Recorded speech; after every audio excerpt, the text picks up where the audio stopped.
Bonsoir. Ce soir, j'aimerais vous parler de trois disques que je me suis procurés récemment.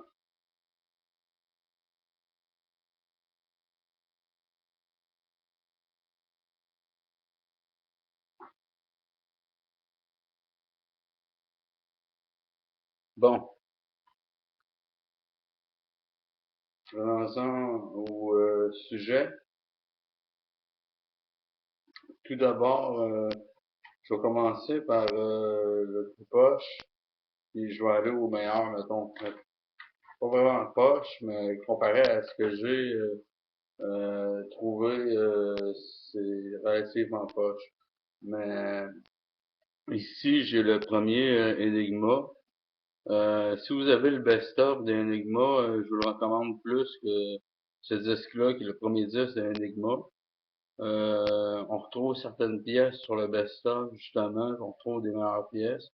Et j'aurais à dire que ce disque-là de Enigma, je l'ai trouvé bof bof. Je m'attendais à quelque chose de mieux. C'est l'album avec un nom de chiffre romain, un chiffre romain.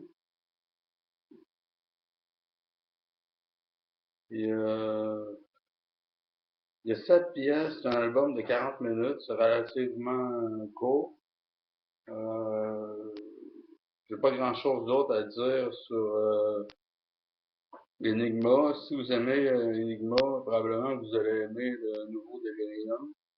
Moi personnellement, je trouve que c'est trop commercial pour mes goûts. Ben, ça passe, mettons, en écoute, c'est moyen, mettons. Si je suis généreux, je lui donne un note de passage. Ensuite, j'ai quelque chose de mieux pour vous. Ici, j'ai John Dolan, Early Music sur un autre répertoire, la musique classique de la Renaissance. John Dolan, c'est un des meilleurs. C'est la série Early Music. Le disque, c'est marqué Flow My Tears, Coule mes larmes.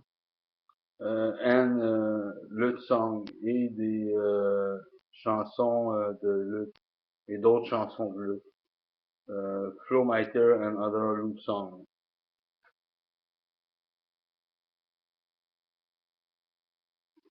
Ok, quoi dire?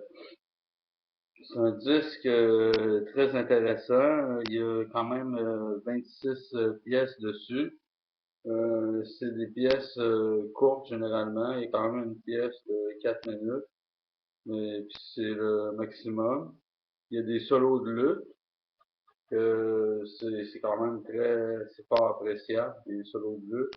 C'est une musique qui se veut relaxante, qui nous berce tranquillement.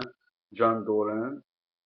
Puis c'est là qu'on remarque qu'à la Renaissance, il se détachait un peu de l'Église. Il faisait des chansons qui n'étaient pas comme dédiées nécessairement à un saint ou à un truc religieux. Ça fait que ça, ça touche pas vraiment comme le religieux, ce disque-là, en tout cas. C'est des pièces, mettons, moi je à dire, ça se touche le folklorique un peu. Et c'était pour mon disque de classique la Renaissance. Ensuite, je viens au plat de résistance. Antarctica de Vangelis. Ok, Antarctica de Vangelis. Quoi dire de plus? Euh, c'est tiré d'un réalisateur de film qui a fait un film qui s'appelle Antarctica, qui s'appelle Kore Yoshi Kurahara. Puis c'est la musique du film qui était faite par Vangelis, bien sûr. Puis là-dessus, on retrouve 8 pièces. C'est du Vangelis plutôt tranquille, très comme ambiant, très New Age. C'est vraiment, ça c'est le genre de truc qu'on écoute quand on est dans un bain ou quelque chose comme ça, puis on veut comme oublier un peu le train-train de la vie quotidienne, puis on veut comme se perdre un peu, comme se vider l'esprit, dans le fond, c'est ça que j'essaie de dire. Puis c'est un excellent disque, Antarctica de Vangelis. Je vous le recommande.